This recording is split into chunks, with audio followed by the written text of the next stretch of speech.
Don't live a life of compromise. My husband was a major in the army, तो बहुत frequent postings होती हैं. My son Satvik till class 12 had already changed 11 schools. बहुत ऐसा pressure मेरी माँ पे था from the society at that point in time कि ये ठीक नहीं, ऐसे families नहीं चलती हैं, बच्चे खराब हो जाते हैं. लोगों की मदद बहुत supportive होती है, but maybe my mother's evolvement journey was very different at that point in time. You know, my father-in-law would not say much, but my mother-in-law would complain to her mother. उनका बेटा तो अच्छा खासा कमा रहा है, इसकी कोई जिद है, पता नहीं क्या करना चाहती है ये. या तो जो कर रहे हो उसमें मजा ढूंढो, या फिर उसको बंद करो और वो करो जिसमें मजा आता है. आज की जो वीडियो है वो एक एनर्जी सेक्टर के अराउंड होने वाली है. आज आपको समझ में आएगा एनर्जी का बिजनेस किस तरीके से काम करता है. मेरा नाम सपना कपूर है. मैं हूँ फाउंडर मोजो बीबीक्यू की, जो हमारी D2C ब्रांड है इन दी एनर्जी स्पेस. मैं जब एक छोटी सी बच्ची थी एंड आई मेरा नेचर थोड़ा बहुत ही क्यूरियस रहता था टू अंडरस्टैंड. एंड मेरे फादर जो थे, उनका diesel engine manufacturing and export का तब बिजनेस था, अच्छा खासा good healthy profitable business. And I remember as a kid वो मुझे जरूर फैक्ट्री ले जाते थे छुट्टियों में. तो वो दो महीने की मैंने इंटर्नशिप वहाँ पे करी है, that's been a solid ground for me to understand people, environment, policies. मतलब उससे वो, चाहे मैं कुछ तब नहीं समझती होंगी शायद 15 साल की उम्र में वो सब चीज़ें, बट समवेयर जो वो डिस्कशंस करते थे, जब वो जो फिट करते हैं ना, जैसे अलग अलग पार्ट्स लेके डीजल इंजन को आप फिट करते हो, तो मैं वहां पे भी बैठ के देखती थी. तो I think it all started from there. वहां वो पहला बीज जो बोया गया वो मेरे पेरेंट्स ने, स्पेशली माय फादर, उन्होंने बोया, in terms of being an entrepreneur. Then I remember when I was 19, तो क्योंकि मैं आगरा से हूँ, अब आगरा में टूरिज्म बहुत होता है, तो बहुत फॉरेनर्स आते हैं. ताजमहल जो और बाकी मॉन्यूमेंट्स है वो देखने के लिए आते हैं, सिकंदरा, दयाल बाग. तो वहाँ पे टूरिस्ट की जो बसेस लगती थी ना, जो फॉरेन टूरिस्ट होते थे, मैं उनकी बस में चढ़ के उनको सोप स्टोन, मार्बल के आर्टिफैक्ट्स बेचती थी. उससे मैं अपनी पॉकेट मनी कमाती थी. तो ये मैंने स्टिंट वहाँ पे किया. उसके बाद क्योंकि आगरा में सोप स्टोन बहुत फेमस स्टोन है, बहुत अच्छा स्टोन है, जिसमें कि बहुत ब्यूटीफुल कार्विंग हो सकती है मार्बल के अलावा. फिर मुझे याद है कि after my marriage I had also started a small business of handicraft, same जो कि मैं पहले करी थी, जिसमें कि हम लोग द होम स्टोर, रिमेंबर एक उनका चेन ऑफ स्टोर था, हमने उनको भी सप्लाई किए थे. हम अरोमा थेरेपी के सेट्स बनाते थे, सोप स्टोन और मार्बल के, अगरबत्ती के साथ, दिए के साथ. तो वो सब मैं करती रही. बट समवेयर मैंने शायद अपने आप की ज्यादा सुनी नहीं. वो मैं अगर if I was to look back, मैं अगर पीछे जाके देखूं, मुझे सबने कहा कि नहीं, बिकॉज मेरे हस्बैंड एक आर्मी बैकग्राउंड से थे और हमारी बहुत मोबिलिटीज थी तब. एवरी 1.5-2 years यहाँ जाओ फिर वहाँ जाओ, तो वो बिजनेस में कमांड में ले ही नहीं पा रही थी. And then I had children. तो my parents would, especially my mother, पापा तो कुछ नहीं बोलते थे, but my mother would always tell me, जहाँ हस्बैंड है वहाँ जाओ, ये सब छोड़ो. एंड मैं चलती भी गई. अब शायद यही होता होगा. I got married very early also. तो वो होता रहा. देन मतलब बोला नहीं से, but being in the army I understand that एक बिजनेस क्लास का बच्चा एक आर्मी में, उस वक्त सैलरीज बहुत अच्छी होती भी नहीं थी. But I really started feeling the little heat around, how do मैं कैसे मैनेज करूँ अपना खर्चा, अपने बच्चे एंड ऑल ऑफ दैट. सो मैंने कहा यार, MBA was the trend. I did my MBA और 97 में I finished my full time MBA with a 2.5-year-old child. मेरा बच्चा तब 2.5 साल का था. मैंने full time MBA करी, came out with flying colors, बहुत अच्छा सब कुछ रहा. तब से मेरा कॉर्पोरेट करियर रुका नहीं है. एंड वो कॉर्पोरेट करियर में मैं बिजनेस को बिल्कुल भूल गई थी. बट मैंने जिंदगी में साहिल एक चीज सीखी है कि या तो जो कर रहे हो उसमें मजा ढूंढो, या फिर उसको बंद करो और वो करो जिसमें मजा आता. यार कॉर्पोरेट करियर में मैंने बहुत पैसा कमा लिया, बहुत वाइस प्रेसिडेंट, ये डेजिग्नेशन, मतलब जो बेस्ट आप भी सोच सकता है, मैं वहाँ पहुंच चुकी थी. वो ग्लास सीलिंग को मैंने शायद ब्रेक कर लिया था. बट मेरे को अभी भी ये लगता था कि यार फ्राइडे को मैं बड़ी खुश होती थी कि 2 दिन की छुट्टी है. संडे को शाम को मुझे डिप्रेशन हो जाता, या फिर से वही साइकिल, फिर से वही बदहोशी की तरह आप जा रहे हो, पता नहीं अब क्या करो. कुछ तो प्रेजेंटेशन बनाते हो, कुछ तो काम करते हो, टीम्स बड़ी है, मैनेज करते हो, बट अंदर से खाली है. you're not too happy. क्योंकि if I was happy then मेरे को हर ऑफिस का दिन बहुत खूबसूरत लगना चाहिए था. बट वो उस टाइम तक शायद हम एक स्टेज पे आ गए थे जहाँ पे मुझे लगा था नहीं. And every time I would discuss it with my family and friends, they said नहीं यार अब कौन छोड़ता है, नहीं अच्छा तो है, ये है वो है. और ये सिलसिला एवरी ईयर में नोटिस करी जा रही थी कि मैं फिर भी बात करती हूँ, बट फिर से मैं चल पड़ती हूँ.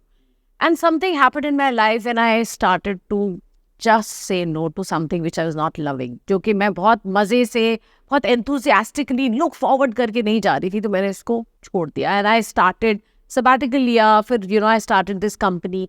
मेरा एनवायरनमेंट के लिए एक पैशन था शुरू से, और मैं इस पर बहुत क्यूरियस थी कि यार हम पेरिस क्लाइमेट ट्रीटी भी साइन करते हैं जहाँ पे हम बोलेंगे कार्बन एमिशंस नहीं होने चाहिए, लेकिन 200 मिलियन टन कोयला भी हम ही इंपोर्ट करते हैं। हमारी ज़्यादातर जो इकोनॉमी है वो फॉसिल बेस्ड इकोनॉमी है। अगर आप एनर्जी कंजम्पशन, जो एनर्जी की खपत देखते हैं, तो India largely fossil based economy में आता है। फॉसिल बेस्ड इकोनॉमी मतलब ऑयल, गैस, कोल, प्रीडोमिनेटली कोल। मतलब अगर 87% हमारा एनर्जी कंजम्पशन देखें तो फॉसिल है, उसमें ऑयल, गैस एंड कोल आता है, और सबसे बड़ा कंट्रीब्यूशन इन तीनों स्पेसेस में कोल का आता है। तो मुझे ऐसे लगा कि कुछ ऐसा किया जाए कि हमारा कुछ टेक्नोलॉजी ऐसी आए जिसमें कि हम खुद ही कोल बनाने लग जाए। लेकिन कोल तो फॉसिल है, अब वो तो जमीन के नीचे से under high pressure with so many years, वो भी डिप्लीटिंग नेचुरल रिसोर्स हो रहा है, लेकिन फिर भी हमारी ग्रीड खत्म नहीं हो रही, फिर भी हमें वही जलाना है। हमारे पास कमी हो रही है, इंडिया में कमी हो रही है, तो हम इम्पोर्ट कर रहे हैं और उसको फिर जला रहे हैं। फिर हम पेरिस क्लाइमेट ट्रीटी में जाके कमिटमेंट साइन करें कि नहीं, हमें इसको नहीं जलाना चाहिए, इससे ये हजार्डस है, ये हार्म हो रहा है।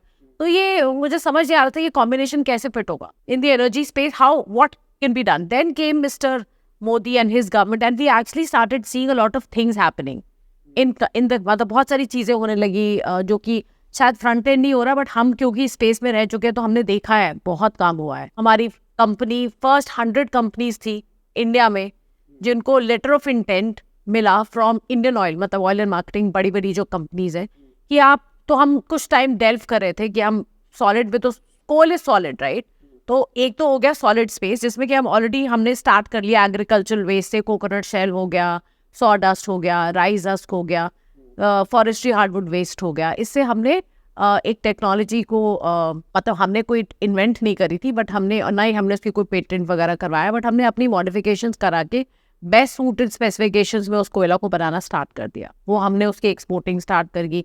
पहला कस्टमर हमें दो कंटेनर के हमें ऑर्डर्स मिले एंड वी वर लाइक, हम बहुत खुश थे। ये हमारी मतलब जो स्पेस है वो सही स्पेस है जिसमें की डिमांड है। इंडिया में डोमेस्टिक सप्लाईज को भी हम सप्लाई कर लेंगे। थोड़ा सा हमारा इंटरेस्ट फिर गैस में हुआ। मैं थोड़ा सा रुकना चाहूंगा, प्रोडक्ट बनाया कैसे? प्रोडक्ट जो बनाते हैं बेसिकली क्या करते हैं, जो भी आपका कोकोनट शेल वेस्ट जो कि आप नॉर्मली डंप कर देते हो ओशंस में या लैंडफिल्स में, उससे उसको आप एक प्रोसेस होता है जिसको बोलते हैं पायरोलिसिस, इसको कार्बोनाइजेशन भी कहते हैं। उसमें किल्स में या पायरोलिसिस किसी चीज को जलाना without oxygen, yes, anaerobic oxidation कहते हैं। केमिकल इंजीनियर हूं वैसे, हाँ, मेरा बैकग्राउंड एब्सोल्युटली। तो उसको या तो आप किल्स में कर लो, या अगर आपके पास जो पुराना कन्वेंशनल मेथड है जो इंडिया में प्रचलित है, वो ये है कि आप जमीन के नीचे जलाते हो, पिट्स बनाते हो, पिट्स में उसको रखते हो जो आपका वेस्ट है, और उसको फिर पूरा मिट्टी से कवर करके हल्का सा छेद करके आग लगाते हो। तो एक तरह से एनारोबिक एक चेम्बर क्रिएट हो जाता है मिट्टी का। उसके ऊपर घास फूस रख के उसको 10-15 दिन लगाते हो, फिर वो ठंडा होता है। उसके ऊपर जो लोग कुछ एक मतलब मैंने कहीं देखा था जिसपे कि लोग डांस भी करते हैं, जब वो पूरा जल जाता है, ठंडा हो जाता है, उस पर डांस करते हैं।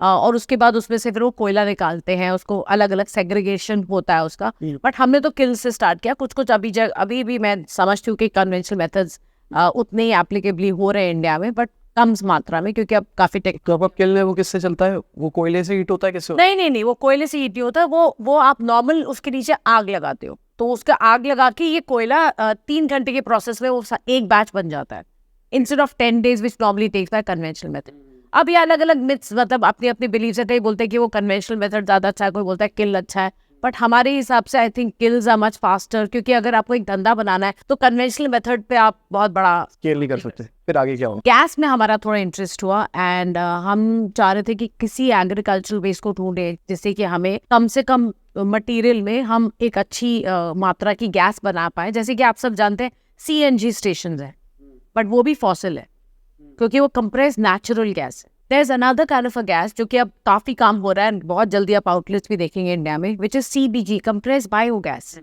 हम चाह रहे थे कि एक्वाटिक जो वीड होती है उससे हम वो गैस बनाए, और प्रपोजल हमने इंडियन ऑयल को दिया, और तब काफ़ी ये एक गवर्नमेंट का प्रोग्राम था सस्टेनेबल लिविंग पर, हाँ, बायोफ्यूल्स का। Satat was the name of the programme. तो उसके अंदर वो इंडियन कंपनीज को इनवाइट कर रहे थे कि आप अप्लाई कीजिए, और हमने वो प्रपोजल भेजा, हमें इंडियन ऑयल से अप्रूवल मिला। उन्होंने हम अभी भी उनके पास मतलब उनका ये था कि आप जितनी भी ये गैस बनाओगे हम पूरा हम खरीद लेंगे, इंडियन ऑयल विल परचेज, ठीक है। But for whatever reasons, I don't want to really comment on who did not give us the approval, but हमें वो वेस्ट है। मतलब यहाँ पर दिल्ली गुड़गांव में एक नजफगढ़ लेन है, वहाँ पे वो जो वीड है वो ग्रो होती है। कॉन्ट्रैक्टर्स आपने हायर किए उस वक्त, मतलब जो गवर्नमेंट थी, I don't want to really name that government, जो अभी भी है, उसके साथ जो हो रहा है हम सब जानते हैं। तो वो गवर्नमेंट के हमने बहुत जो the names of those very senior guys, उनके घर जाके हमने प्रेजेंटेशंस दिए कि सर ये तो वेस्ट है, आप हमें सिर्फ इसका हम आपको वीड हार्वेस्टर लगा देंगे पानी में। अभी हमने तब जाके ना वीडियो रिकॉर्डिंग की कि आप कैसे साफ करते हो, ये आपको जगह साफ रखनी है, बट उसमें पूरा वो भर जाता है, वीड है वो शेव की तरह बढ़ जाता है। तो हम जाके देख कर आए कि आप कैसे सफाई रखते हो उसकी, क्योंकि बहुत बड़ा नाला है। तो हमने वहाँ पे रिकॉर्ड किया कि 42 किलोमीटर के स्ट्रेच में 9 कॉन्ट्रैक्टर्स हैं, पानी में जाते हैं, खुरपी मार के साइड में फेंक देते हैं, वो वीड है, वो पानी से फिर अंदर चली जाती है, वो फिर ग्रो हो जाती है। तो इस तरह से एक कॉन्ट्रैक्टर्स का एक वो पूल था जो कि उसको मेंटेनेंस की, उसकी सफाई की जिम्मेवारी ये ले रहा था। बट हमने जब उनको कहा कि हम मॉड टेक्नोलॉजी लाएंगे, let us be given the approval to really consume this waste, so for whatever reason that was not granted, and then we sort of left it at that, to maybe come back a little later when there are better government. Process कैसा है, weed से कैसे बनती है गाय? It's a lengthy process because उसके अंदर पहले weed harvester से आप उसको निकालते हैं, उसके बाद में जो प्लांट सेटअप होता है उसमें बायोगैस का प्रोडक्शन का पूरा एक प्लांट लगता है, काफी कैपिटल इंटेंसिव भी होता है। लोन्स तो फिर भी गवर्नमेंट, क्योंकि सतत के अंदर काफी एक्टिव थी इसको वो लाइव करने के लिए, तो गवर्नमेंट ने बहुत हमारे कॉल्स होते थे विद बैंक्स, इंडियन ऑयल का रिप्रेजेंटेटिव, कि इसको, क्योंकि Indian Oil was told to lead this initiative. तो उसके साथ फिर गेल आ गया, तो गेल के फोन्स आ रहे हैं कि मैडम आप इंटरेस्टेड है, we are also ready to buy whatever gas that you produce. यहाँ तक कि alternate energy of head of Indian Oil went with us to one of the minister's house कि sir हम उनको black and white में letter दे चुके हैं, तो ये प्लांट सिर्फ लगाने के लिए वेस्ट का आप अप्रूवल दे दीजिए, खरीद हम लेंगे जो ये बनाएंगे, प्रोजेक्ट रिपोर्ट हमारे पास है। यहाँ तक कि उन्होंने जाके हमारी रिकमेंडेशन करी, but they did not give because for whatever that nexus that they had, I don't want to really comment about that, but yeah, that was some sad part of what we went through, but maybe everything happens for the good. So that's been the journey. It's been मतलब 4-5 साल की हमारी journey है। फिर हमने एक overseas operations भी start किए, इंटरनेशनल कंपनी हमारी अभी भी है, जहाँ पे हम लोग को यहाँ पे थोड़ी सी एक समस्या आ रही थी कि सॉडस्ट वेस्ट, जैसे अब वेस्ट जो हम कलेक्ट कर रहे थे, वो प्राइसेस उसके हमारे कंट्रोल में नहीं थे। तो ऐसा नहीं था कि आपने एक एनुअल कॉन्ट्रैक्ट साइन कर लिया, आपने रेट फिक्स कर लिया, वो लॉक इन हो गया और वो प्राइस आपका फिक्स्ड है, ऐसा नहीं होता है। वेस्ट इज लाइक जैसे कि सोना चांदी का price every day Boolean market बढ़ता है, वैसे ही इसका भी बढ़ता है। तो उसकी वजह से हमारा ग्लोबली हम कंपेटिटिव, क्योंकि एक्सपोर्ट मार्केट में आपको ग्लोबली कंपेटिटिव प्राइसिंग में ही काम करना पड़ेगा। यू कैन नॉट से मेरे देश में ऐसा होता है तो मेरे हाथ में तो प्राइस नहीं है, यू कांट से दैट। तो हमें वहाँ पे थोड़ा पिंच हो रहा था, क्योंकि हमारे मार्जिन्स में से वो पैसा निकल रहा था because of something that was not under our control, और वो हमारा ब्रेड एंड बटर था। तो ये होते होते then we decided on looking at some spaces outside India where they do not, because हमारे पास तब फर्स्ट मूवर एडवांटेज हो जाता है अगर आपके पास वो वेस्ट है लेकिन आपको पता नहीं आप क्या कर रहे हो। तो ऐसा एक कंट्री में we met with the trade minister in one of the conferences and he invited us over. हम वहाँ गए और हमें वाकई में लगा यार यहाँ हम लोग खरीदते 8.5 रुपए किलो, ये लोग तो भर भर के पहाड़ ही जलाए जा रहे हैं। और हम जिस भी वहाँ पे, क्योंकि 100 मिलर्स जो होते हैं उनसे हमने बोला कि आपके पास कितना क्वांटिटी में पड़ा है, बोलते आप लेना है आप ले लो, मतलब ये हमारा बैकयार्ड पूरा भरा पड़ा है। तो उस तरह का हमें लगा कि मे बी इनको कुछ पता नहीं है कि सोने को जला रहे हैं लिटरली।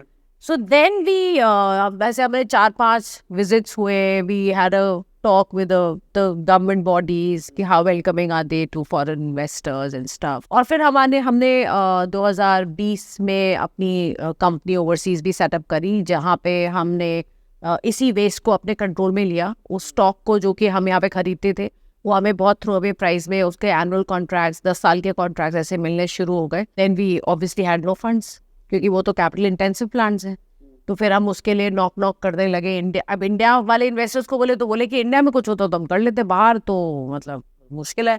बाहर वाले को बोले तो बोले भाई you're too new a company in our country, तो give us 3 years and then में बैंक लोन भी ऐसे नहीं मिल रहा था क्योंकि हम नई कंपनी थे in that foreign land for the banks to trust us कि ठीक है हम दे देते हैं। इंडिया वाले बोल रहे हैं कि इंडिया में हम लगाएंगे क्योंकि हम तो मेक इन इंडिया को इनकरेज करेंगे। तो वो सब थोड़े थोड़े चैलेंजेस आए, but then maybe now it's good light at the end of the tunnel. Solve कैसे हुआ? So now we've got some international interests, and now very soon we are going to be importing the machinery and setting up the plant. जहाँ पे domestic need तो है ही उस product की, और international भी जो हमारे operations रहे हैं उसमें भी ये product की demand है. So I think we should be able to do it.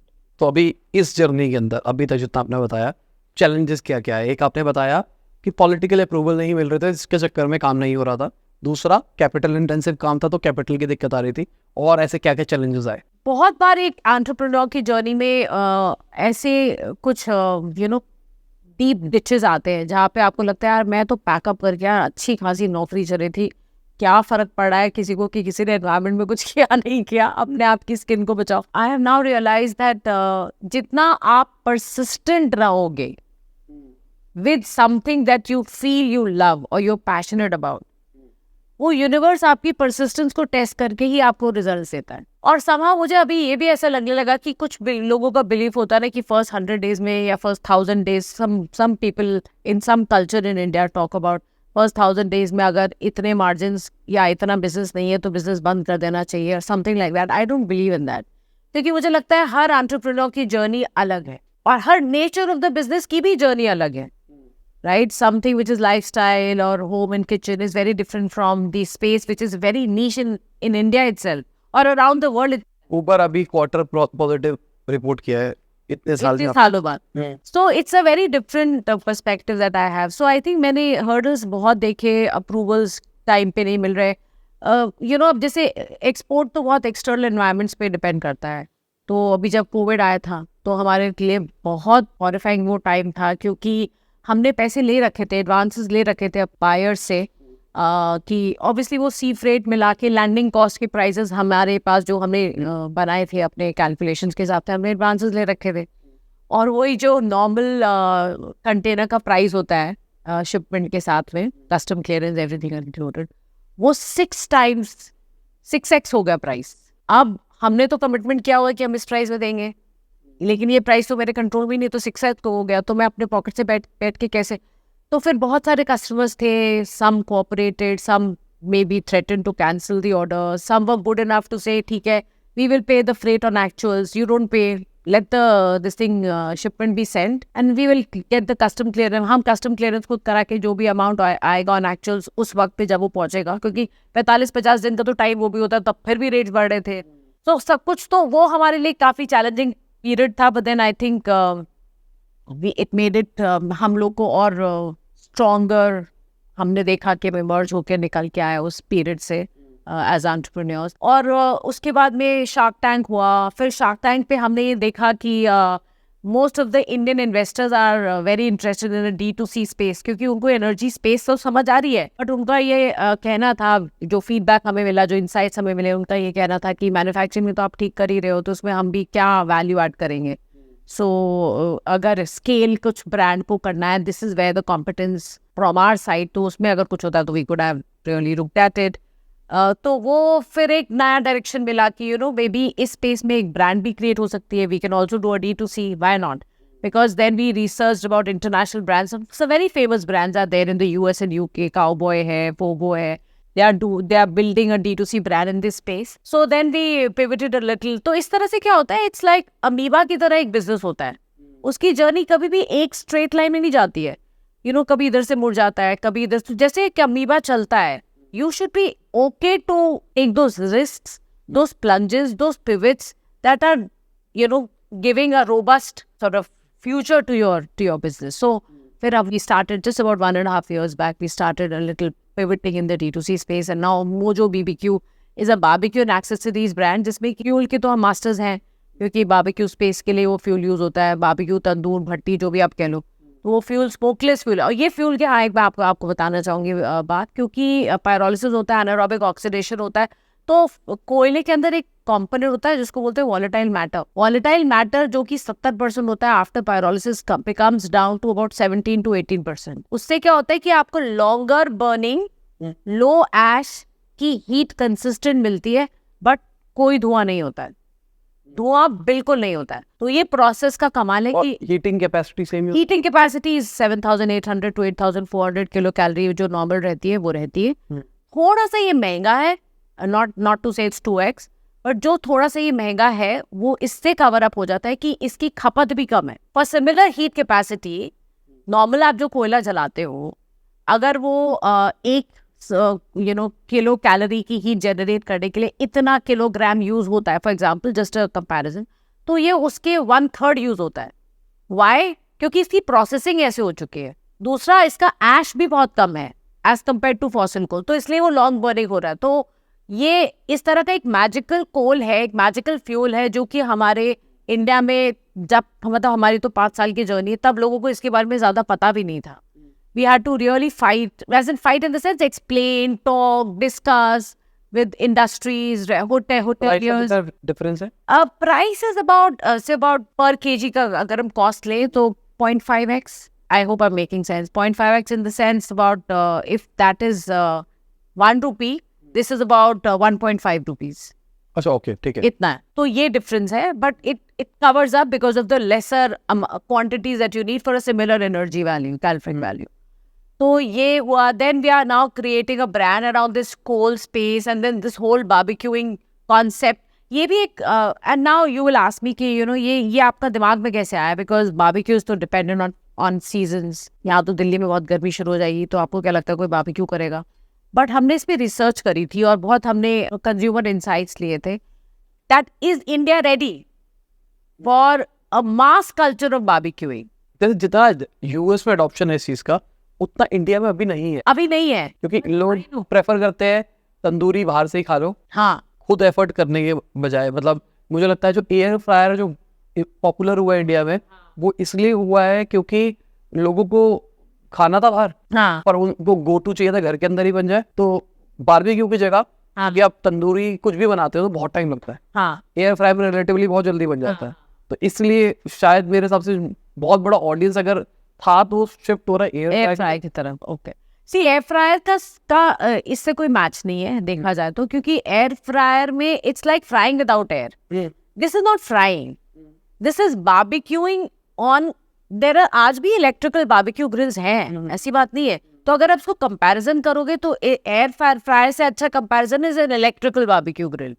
While this is a charcoal based, electrical is fast. Electricity है ना वो. तो जैसे आपने इग्निशन जो स्टोव्स होते हैं जैसे ऑन करते हो तो एक फ्लेम आ जाती है, वैसे ही वो भी होता है. अच्छा, ओके, ठीक है. हाँ, वो बारबेक्यू ग्रिल है, but it doesn't work on a charcoal based solution. It is electric power. But एक इसमें ये कहना चाहेंगे कि इसमें टाइम नहीं लगता है. ये जो हमने आपने स्टेटमेंट कही, इसमें काफी लोगों से हमारा डिस्कशन हुआ है कि यार ये आपको अगर ऐसा किट दिया जाए तो आप करना पसंद करोगे.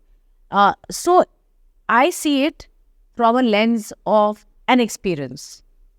I see it from a lens of togetherness, family, friends. जहाँ पे अगर मैं आपको कुछ ऐसे इक्विपमेंट्स साथ में दूँ जो कि बहुत महंगे नहीं है, वन टाइम है में भी, बट आपको ये जो टाइम लगने वाला एक माइंडसेट है वो टाइम नहीं लगे, I think you would want to try, because इसका flavour is much better than things that we see. क्योंकि एयर फ्रायर हो, इलेक्ट्रिकल ग्रिल हो, इसमें वो फ्लेवर नहीं आता जो कि इसमें आता है. आपको याद होगा जब छोटी थी, मुझे याद है मेरी नानी एक माँ की दाल बनाती थी, ब्लैक वाली दाल, वो गैस पे भी बनती थी, और वो एक 4 बजे उठ के वो जो अंगीठी पे रख के बनाती थी वो भी बनती थी, स्लो कुकिंग. तो वही डिफरेंस है. आज आप गैस पे भी या मतलब एयर फ्रायर में या कुछ इलेक्ट्रिकल बारबेक्यू के ऑप्शंस को भी यूज करोगे, nobody stops you, but then this is that flavour. हम पता क्या करते हैं, हम हमारे पास जो एयर फ्रायर है वो तंदूर टाइप, मतलब ओवन टाइप है, बड़ा वाला. तो उसी के अंदर हमको जो भी कुछ करना होता है हम वही उसी में डाल देते. तंदूरी चिकन बनाना है तो उसी में डाल दिया. फिर उसके बाद स्मोकी फ्लेवर के लिए हम एक कोयला जलाते हैं, वो ऊपर से वो बंद करके और उससे अंदर फ्लेवर ऐड कर देते हैं. तो ऐसा लगता है कि ये तंदूरी है, बट बहुत जल्दी बन जाता है. क्योंकि मुझे शौक था खुद बारबेक्यू करके खाने, मैं फूडी हूँ, तो बारबेक्यू करके खाने का. मेरे को याद है शायद कोविड से भी पहले वाला 15 अगस्त मैंने स्टूडेंट्स को बुला रखा था 15 अगस्त मनाने के लिए. तो हम छत पे बारबेक्यू करके प्लान था कि सबके सब खाएंगे पिएंगे, बट कहानी क्या थी, लोग ज़्यादा थे तो बन के नहीं आ रहा था, जितना आता था वैसे नहीं पड़ता, उतना उसी टाइम खत्म हो जाता था। तो फिर हमको यही रियलाइजेशन हुई थी यार ये चीज़ ना हमारे लिए set नहीं है। हाँ, तो सबके एक्सपीरियंसेस अलग अलग होते हैं। अब डिपेंडिंग ऑन कि भाई it's as good as saying कि अगर आपके पास 40 लोगों की ऑडियंस है तो आप एक गैस से तो काम नहीं करोगे। सिमिलरली अगर आपकी ऑडियंस बढ़ी तो एक ग्रिल भी क्या करेगी, तो तो आपको 3-4 ग्रिल्स रखनी पड़ेंगी ना, ताकि उसका कंटिन्यूअस फ्लो बना रहे। बट वो ना करके अगर आप बारबेक्यू एज अ प्रोसेस को ही ब्लेम कर रहे हो, then that's a different perspective. But यहाँ पे ये है कि हम एक तो स्मोकलेस फ्यूल दे रहे हैं, दूसरा हम इनकरेज करना चाहते हैं इंडिया में, जहाँ पे आज बहुत आउटडोर ट्रेकिंग, आउटबाउंड एक्टिविटीज़ के एक्सपीरियंसेस के लिए यंगस्टर्स बहुत इनकरेज रहते हैं कि हम जाएं, हम वहाँ पे करें, फ्रेंड्स मिलके बैठे, गिटार बजाएं, कुछ अच्छा माहौल बने। तो उसके लिए ये slow burning, long slow flame burning वाले जो हम अगर उनको इक्विपमेंट्स देते हैं, जैसे कि फ्लेम टॉर्च। आजकल मैंने कई लोगों को और यूट्यूब वीडियोज में भी देखा है कि it's a mess, barbecue, setting up a barbecue is a mess. Why? क्योंकि लोग क्या करते हैं, पहले तो न्यूज़पेपर काटते हैं, न्यूज़पेपर को ऐसे ऐसे करते हैं, फिर उसको तेल में यू शेप बना के तेल में डिप करते हैं, फिर चारकोल लेते हैं, फिर उसके ऊपर वो पेपर रखते हैं, फिर माचिस जलाते हैं और आग लगाते हैं, फिर ऐसे करके बैठते हैं कि टाइम लग रहा है।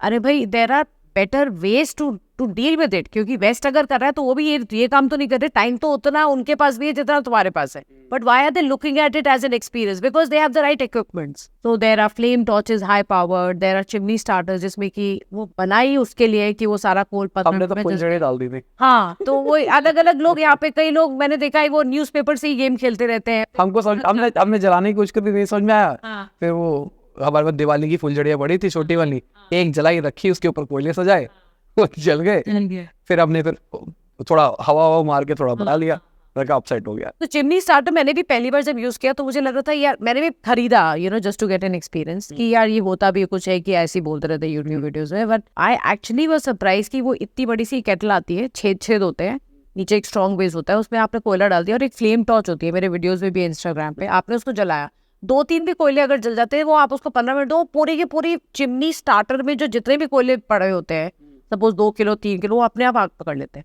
अब आपको कुछ नहीं करना, आपकी जो ग्रिल है आपने उसको जग की तरह उस स्टार्टर में हैंडल होता है, वो पकड़ के उसमें पलटने हैं, ग्रिल स्टार्ट। अब आके आप उसके ऊपर जो खाना आपने मैरिनेट करके रखा है उसके ऊपर लगाओ, अपनी ड्रिंक बनाओ, वाइन बनाओ, म्यूजिक बजाओ, गिटार बजाओ and start. So it again, जैसे हमारी छोटी फैमिली है, 2-3 फ्रेंड्स आ रहे हैं, small grill is good enough. It's like laptop का साइज का, मल्टी कलर्ड कलर्स में हमने लॉन्च जो अभी हम कर रहे हैं। तो that is experiential kind of a product, जिसमें कि ज़्यादा खर्चा नहीं है और आप कहीं भी उसको फोल्डेबल सूटकेस की तरह लेके जाके on the beach, on the mountains, you can just या फिर जैसे मैं अपना बताऊं, दिल्ली में हाई राइज नहीं होते, क्या मुंबई से हो तो वहाँ पे आपके हाई राइज कॉमन है, दिल्ली में हाई राइज नहीं होते। तो मेरा हाई राइज है, आसपास कोई भी हाई राइज नहीं है रोहिणी के अंदर, तो गैलरी बड़ी है।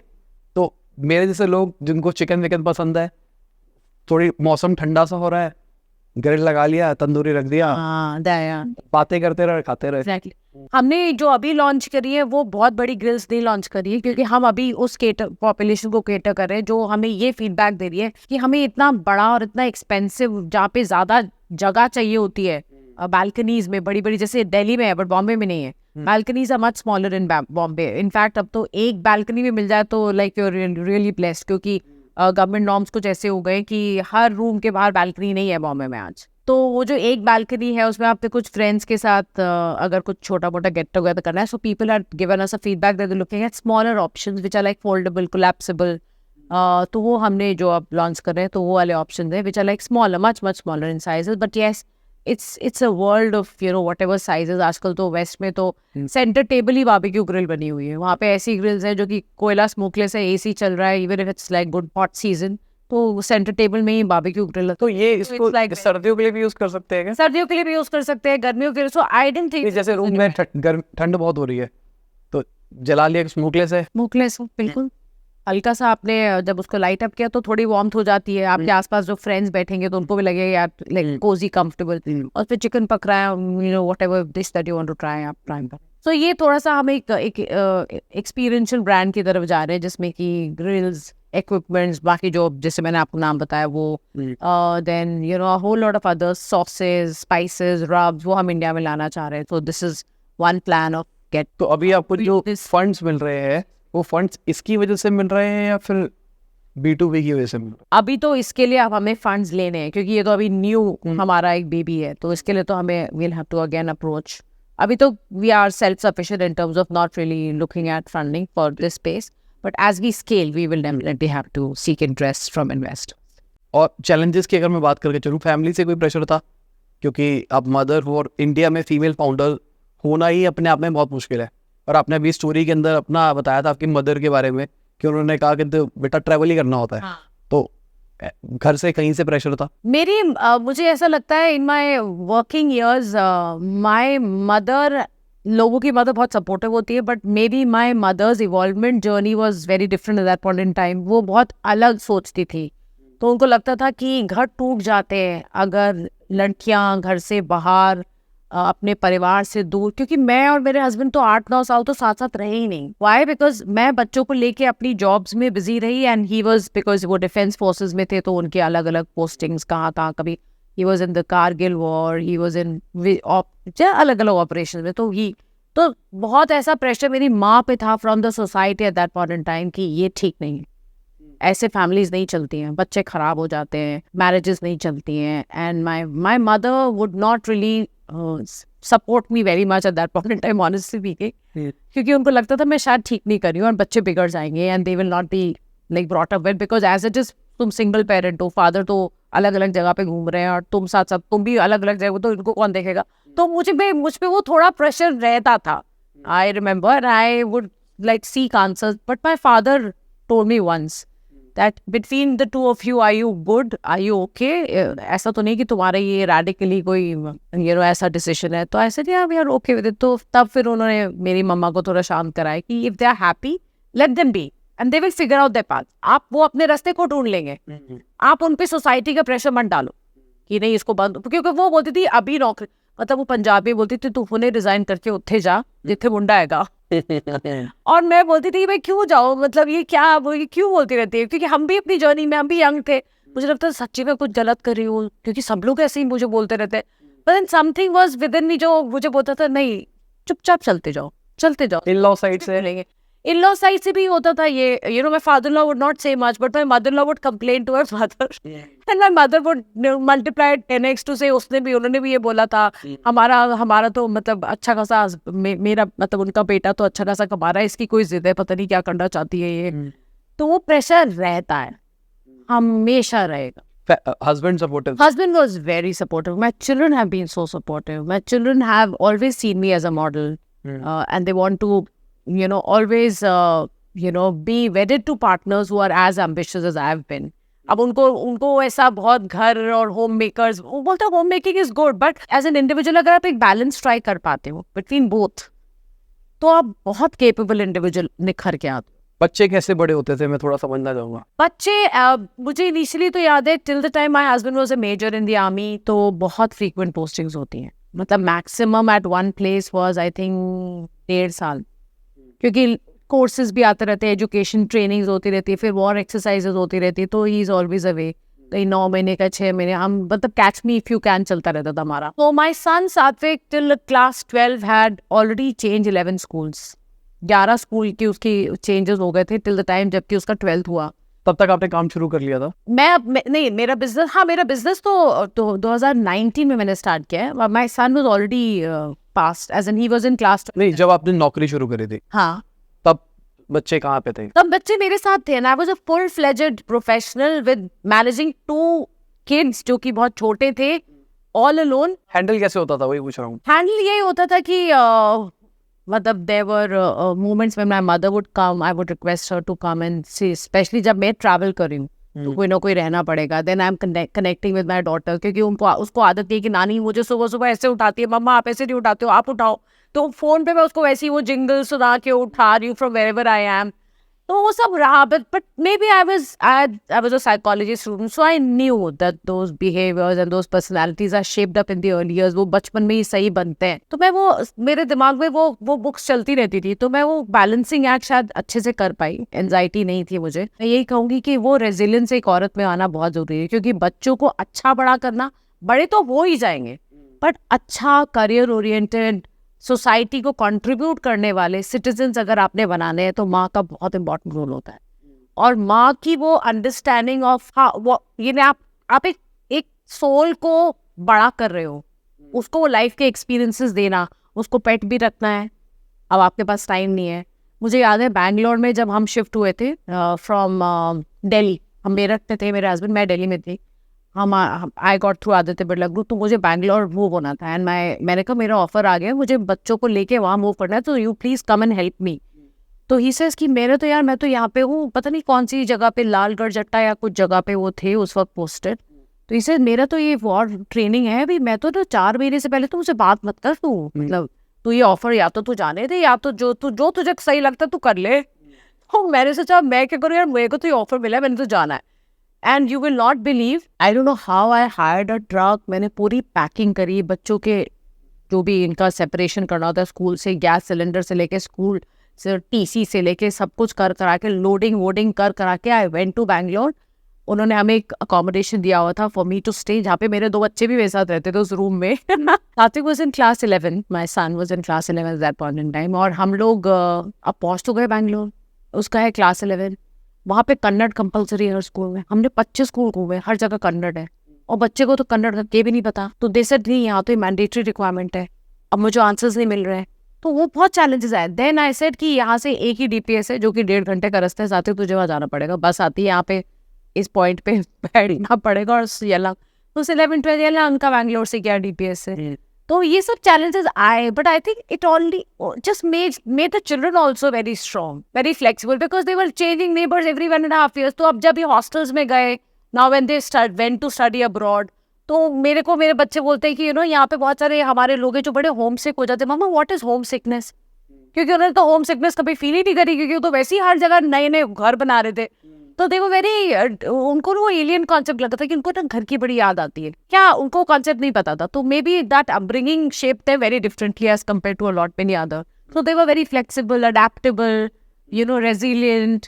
तो वो क्योंकि पेरेंट्स बच्चों की सुनते नहीं है, उनको देखते हैं। तो जब when they have seen you going through all of that, living a very fulfilled life, balancing both the roles very well. नहीं तो लोग छोड़ देते हैं। मैंने बहुत देखा आर्मी करियर्स, मतलब इतनी टैलेंटेड आर्मी वाइफ्स को मैंने देखा है, सिविल इंजीनियर्स, डॉक्टर्स, जो after getting married to an army guy they just give up their careers because then they join an army public school.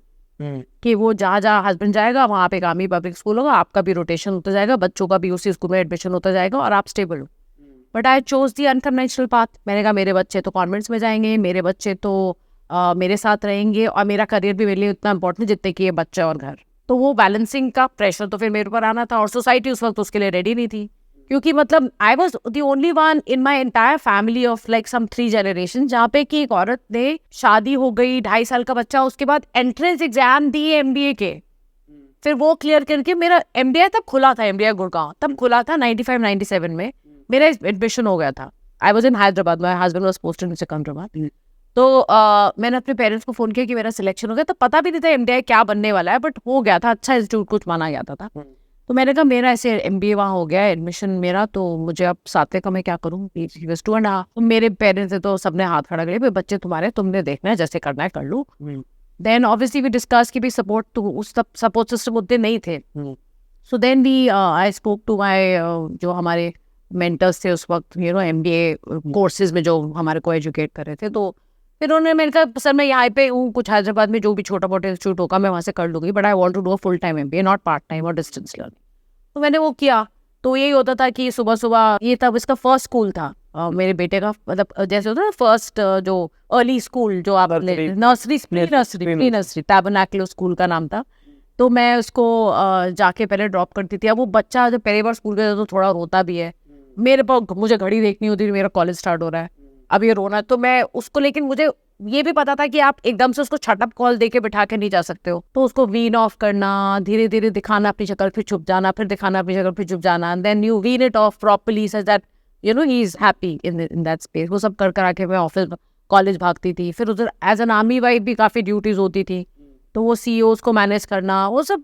But I think it all went very well, and I think the children have really enjoyed this whole process as much as I have.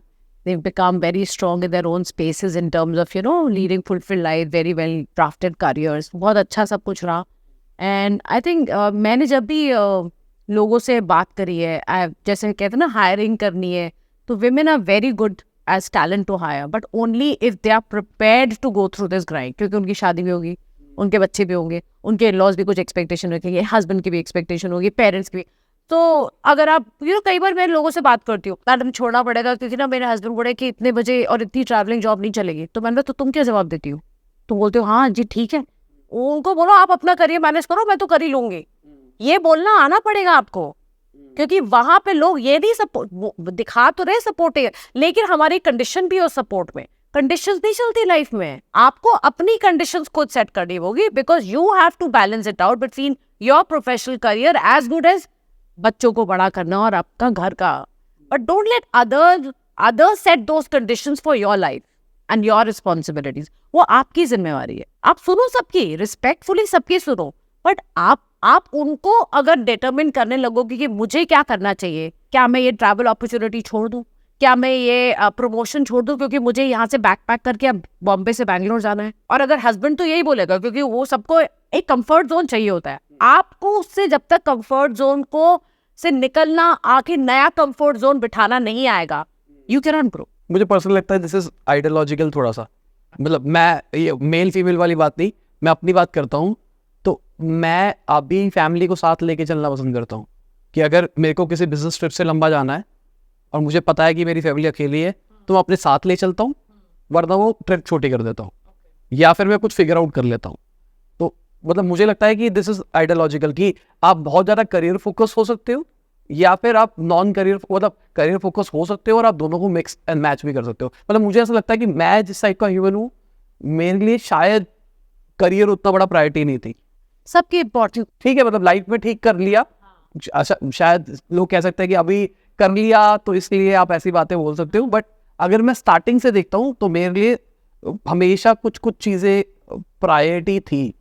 मतलब मेरे लिए घर के राजमा चावल priority है, कुछ चीज़ें मेरे लिए वो प्रायोरिटी है.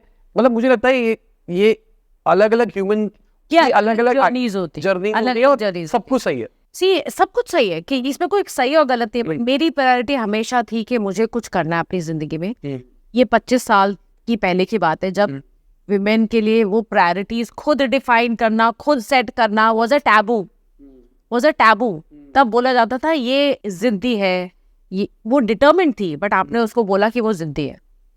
And I have seen from my own eyes, मैंने अपनी माँ की जर्नी को खुद, हमारी जर्नीज के साथ इवॉल्व होते हुए देखा है. वही माँ जो उस वक्त काफी टेंशन में रहती थी एंड शी वुड क्राई कि ये लोग पता नहीं क्या करें अपनी जिंदगी के साथ. मैं और मेरी सिस्टर दोनों, मेरी सिस्टर की भी ऐसी मेरे साथ, so she has digital marketing now for Microsoft at a very senior level, but उसकी भी जर्नी ऐसी रही. फिर हमने अपनी माँ की आंखों में वो चमक देखी बहुत सालों बाद, जब हम उन करियर्स पे एस्टैब्लिश पोजीशंस पे पहुंच गए एंड वो पर्क्स थे एंड वो रिस्पेक्ट थी. तो मुझे ऐसा लगता है कि एक तो army is a beautiful part of one's life, जहाँ पे आपकी बेस्ट ट्रेनिंग ग्राउंड है वो. क्योंकि आपने जैसा कहा ना कि मेरी प्रायोरिटी, आर्मी की प्रायोरिटी सिर्फ आर्मी होती है. सही बात. ना ही सिर्फ ऑफिसर उस प्रायोरिटी के आसपास घूमता है, बट पूरी फैमिली ही उस प्रायोरिटी के आसपास बहुत होता है. वो भी मैं नहीं मानूंगी कि वो डिसिप्लिन अलग अलग फैमिलीज में, जितना सिविलियंस में डिसिप्लिन अलग अलग घर के हिसाब से अलग अलग होता है, वैसे आर्मी भी होता है. ये भी एक मिथ है to be waiting to be busted कि आर्मी में बड़ा डिसिप्लिन, ऐसा नहीं है. मेरे husband was like very cool as a person, discipline था, बट देन ऐसा नहीं है कि वो जैसे एक होता है ना मूंछों वाला टाइम पे उठना. हाँ वो तो ठीक है, वो तो टाइम पे बच्चे स्कूल पे जाते हैं, हम भी टाइम पे ऑफिस जाते हैं, which is a part of one's life. मतलब अगर आपको ऑफिस जाना है तो आपको 7:30 बजे 8 बजे घर से छोड़ना पड़ेगा if you live in Mumbai. तो वो सब के अलग अलग लाइफ के अलग अलग एस्पेक्ट्स है. बट क्या मतलब we were a good structured family, but ऐसे डिसिप्लिन एरियाज नहीं थे. पर मुझे ऐसा लगता है army has been a beautiful training ground for me and my kids, not just the officer which was my husband, but पूरी परिवार के लिए. क्योंकि वहां पे आपने जैसे चूज किया ना कि मेरी प्रायोरिटी राजमा चावल खाना है, बॉस आप आर्मी को जब ज्वाइन करते हो ना, तो आपकी प्रायोरिटी कारगिल की लड़ाई लड़ने के अलावा या देश के लिए जो भी आपको करना है उसके अलावा और कुछ नहीं होती है. बाकी सब कुछ आपकी लाइफ में बोनस है. राजमा चावल मिल गया गरम, बहुत अच्छा. ठंडा तब भी बहुत अच्छा. पूड़ियाँ गरम गरम मिल गई तभी बहुत अच्छा. कारगिल के फ्रंट पे बाहर खड़े होकर अगर ठंडी पूड़ियों आ रही है बाय एयर तो वो भी बहुत अच्छा. So you've been very lucky because there are people who are doing that job which somebody has to do it. तो उस बीच में एज एन आर्मी वाइफ मेरी अपनी भी एस्पिरेशन, जनरली आर्मी वाइफ अपनी एस्पिरेशंस को ख़त्म कर देती है क्योंकि वो देश के एस्पिरेशन में पूरा परिवार झुक जाता है. But I tried little different as a curve to take and I said ये भी इंपॉर्टेंट है, जो ये करेगा मेरा हस्बैंड करेगा, बट मेरी एस्पिरेशन और मेरी एस्पिरेशन जो मेरे बच्चों की है वो भी पूरी होगी. सो इट वॉज डिफिकल्ट क्योंकि ये लीग से बहुत हटके था. 5 ऐसी एडवाइसेस जो आप फीमेल एंटरप्रेन्योर्स को देना चाहोगे जो फॉलो कर सकते हैं अपने करियर को सक्सेसफुल बनाने के लिए. मैं आपसे क्यों पूछ रहा हूँ, क्योंकि आपने उस टाइम पे एंटरप्रेन्योरशिप चुनी है जिस टाइम पे वुमेन के लिए एंटरप्रेन्योरशिप करना बहुत ऑड था, और आप इनफैक्ट आर्मी बैकग्राउंड से थे, सिक्योर्ड थे, फैमिली प्रेशर था, वो सब कुछ ऑड्स को बीट करके आपने किया. तो आज के टाइम रिलेटिवली आसान है, फैमिली सपोर्ट करती है या नहीं भी करती, तो सब बच्चे पढ़ रहे हैं, तो बाय डिफॉल्ट पढ़ रहे हैं तो नौकरी तो करेंगे. तो कुछ चीज़ें डिफॉल्ट हो गई है, तो उस चक्कर में करियर बनाना रिलेटिवली आसान है.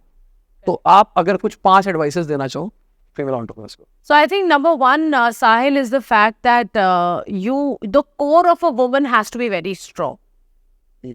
And अगर आपको मौका मिले, plunge into the unknown. Don't stick on to comfort zones because वो comfort zone की life आपको बहुत अच्छी तो लगेगी बट आपकी growth में बाधा है. आपको अननोन कंफर्ट जोन से बाहर निकल के में जाना आना चाहिए. That's number 1. Number 2 is very solid resilience, क्योंकि बहुत पेशेंस टेस्टिंग होती है जब बच्चे छोटे होते हैं, बिजनेस भी छोटा होता है या जॉब में भी अभी बहुत चैलेंजेस है जो आपको हैंडल करने आने चाहिए. तो वो आपकी रेजिलियंस की पावर होती है, एक स्टैंडिंग पावर होती है of a woman which only you can create with in you and let life be ruled by that which is your power. आप सबकी सुनो. मैं सबको बोलती हूँ कि I today, after reaching that certain level, I would not hire women who come in front of me with excuses to say मैं इसलिए छोड़ी हूँ क्योंकि ये मेरे husband ने कहा, ये मेरी यार, तो then you're not made up for those levels. So it's very important that that strong character and core of a woman को beautify करके emerge करना एक औरत की जिम्मेवारी है. वो बहुत पावर उसके लिए चाहिए, वो होना ज़रूरी है. नंबर 2, मुझे लगता है कि कुछ एक स्पिरिचुअल एंकर अपनी लाइफ में ज़रूर लो, क्योंकि जब इतना कुछ क्लटर्ड होता है आपकी लाइफ में, आपको इनसेन भी नहीं अलाउड है क्योंकि बच्चे हैं, राइट. तो आप इंसैनिटी भी, यार मेरा डिप्रेशन है, यार मेरा एंजाइटी है, वो ये क्या करेंगे बच्चे बेचारे, किसकी तरफ जाएगी क्योंकि आप ही सिंगल पेरेंट हो. So you have to be. मैंने बहुत अर्ली इन लाइफ ये एक स्पिरिचुअल एंकरिंग हो गई, तो मुझे मेडिटेटिव प्रैक्टिसेस, अर्ली मॉर्निंग, ये सब योगा होगा जो भी चलता रहा, तो उससे मुझे थोड़ा बैलेंस मिला. तो वो जरूर पकड़ना चाहिए अपनी लाइफ में. नंबर 3 इज आई थिंक हमेशा उस राह को चुनो जो तुम्हें भाती है. मतलब love what you are doing, either find love in what you are doing और figure out something that you love. Don't live a life of compromise कि चलो यार EMIs है, बच्चे हैं, अभी क्या ही होगा जिंदगी में, ठीक है अभी तो there is, I don't agree in something called age, कि एज हो गई है तो अब इस एज पे कौन बिजनेस स्टार्ट करता है, इस एज पे कौन, but I think age is just a number. Life is like the energy that you are as a person is not determined by your age, right? Your age is basis the energy that you represent or you bring out to the world every single morning. So that's number 3. Number 4 is, I think, if you feel that there's a little problem, like in a certain, जो आपने एक अलग direction, अपनी life को अलग अलग direction देते रहो. ये जैसे आपने एक स्टार्ट किया होगा जब जर्नी, आपने भी अपनी जब एजेंसी स्टार्ट की होगी, आपने एक जर्नी से स्टार्ट की होगी, कुछ टाइम बाद आपने उसमें कुछ ऐड किया होगा या तो कुछ डिलीट किया होगा या कुछ यू टर्न लिया होगा या 180 डिग्री होगा क्या 360 डिग्री का, वो सब होने दो यार. वही फ्लेवर है लाइफ. इंस्टेड ऑफ सेइंग हमने तो ये मान के शुरू किया था, अब ये तो हो नहीं रहा, इसको बंद कर देते हैं, वो तो अरे, लेकिन वो तो अमीबा की तरफ चल रही है ना, लाइक कभी इस एंगल पे मुड़ेगी, कभी उस एंगल पे मुड़ेगी. Let that happen, enjoy the process. And number 5 is, instead of reaching the destination to say now I am happy, let happiness be every moment of your life, because the process is as enjoyable as the destination. मतलब वो ऐसा कोई destination नहीं है जहाँ पे आप पहुंचो अब मैं ये हो जाएगा ना तब मैं खुश होंगी. बहुत लोग ऐसे बोलते हैं बच्चे बड़े हो जाओगे तब मैं खुश होंगी, फिर बच्चे बड़े हो जाते हैं लेकिन वो तभी भी खुश नहीं होती है, फिर बोलते हैं जब इनकी शादी हो जाएगी ना तब मैं खुश होंगी, फिर उनके बच्चे हो जाते हैं तो तभी भी खुश नहीं होती. तो what I have learned is that happiness is a choice, happiness is an everyday affair. So enjoy the journey as much as the destination that you're waiting for, क्योंकि वो destination को जब तक आप पहुँचोगे तब तक जो भी आपका एक प्रेशियस डे आप उसको लूज कर रहे हो, अगर आप वेट करो कि वहाँ पहुँच के ही खुश हो गए, just be happy and you will figure out things, your children will figure out things, everything will fall in place. But अपनी सैनिटीज को और अपने बैलेंस को मेंटेन करना बहुत ज़्यादा है। Hello ma'am, Vaibhav Sharma here. Ma'am मेरा सवाल ही सिंपल है। करंटली अगर इंडिया का हम स्टांस देखें इन रिन्यूएबल एनर्जी, सो अभी तक रहा है कि 2070 तक हमें नेट न्यूट्रल होना है, डिपेंडेंस कम करनी है, सिर्फ कोल पे फेज आउट करना है। Very good question. What do you think beyond, is there any sector or a new category which can be created for aspiring entrepreneurs in the renewable space besides the one जिस पे अभी बड़ी bets लग रही हैं by big MNCs और family offices like Adani and Ambani? उनकी major बेट जो कि है वो है solar farms and other renewable sources of energy जिस पे उनका पूरा बैकवर्ड इंटीग्रेशन है। सोलर आपको समझ में आता है बिकॉज इट्स काफ़ी टाइम से है इंडिया में और बड़े प्लेयर्स उसमें ऑलरेडी आ चुके हैं। बट आई थिंक जो कि मैंने मेंशन भी किया था, CBG कंप्रेस बायोगैस के प्लांट्स में भी बहुत पोटेंशियल है और काफ़ी MNCs ऑलरेडी आ चुकी हैं। बड़े बड़े जैसे काउट अलग अलग रॉ फीड्स यूज़ की जा रही है, स्टार्टिंग फ्रॉम जैसे हमने वो सीवीड वेस्ट की बात करी थी, वो भी काउ डंग के बहुत प्लांट्स लग रहे हैं। एक मैं गई थी उस विजिट पे जिसमें कि मथुरा के आगे देयर इज बहुत बड़ी एक गौशाला, इंडिया की काफ़ी I think best largest 2 top gaushalas में से वो आती, जहाँ पे हम गए थे टू अंडरस्टैंड कि कितना उनका काउ डंग का क्वांटिटीज हम सोर्स कर पाएंगे। बट तब तक पता चला कि एक बड़े इंडियन प्लेयर के साथ वो ऑलरेडी डील हो चुके हैं उनके, एंड वेरी सून वो उनके प्रीमाइसेस में एक CBG प्लांट सेटअप करें। तो CBG भी आज आपके लिए शायद नया होगा, बट मैंने 4-5 साल की जर्नी देखी है, तो काफ़ी इसमें काम हो रहा है। काफ़ी अब हमारे देश में CBG आउटलेट्स भी आने लगेंगे जो कि हमारे देश को हेल्प करेगा कि हम एग्रीकल्चरल वेस्ट से अपनी गैस बनाए जो व्हीकल्स में यूज़ हो, राइट। सो आज हमारी dependency 200 million ton import of coal या इम्पोर्ट ऑफ गैस पे इसलिए क्योंकि हमारा खपत ही उस तरह से कंजम्पशन पैटर्न बने हुए सालों से उसी तरह से, क्योंकि हमें आदत ही नहीं है कि हम वेस्ट से कुछ सोचें। बट वो जो सोच पे बदलाव आया है 5-6 सालों में, हमने देखा है कि ना केवल सोलर, ना केवल green coal, but also now agri waste based gas plants in the name of CBG are taking prime priorities for the government of India, and it's a beautiful scope for entrepreneurs to get in.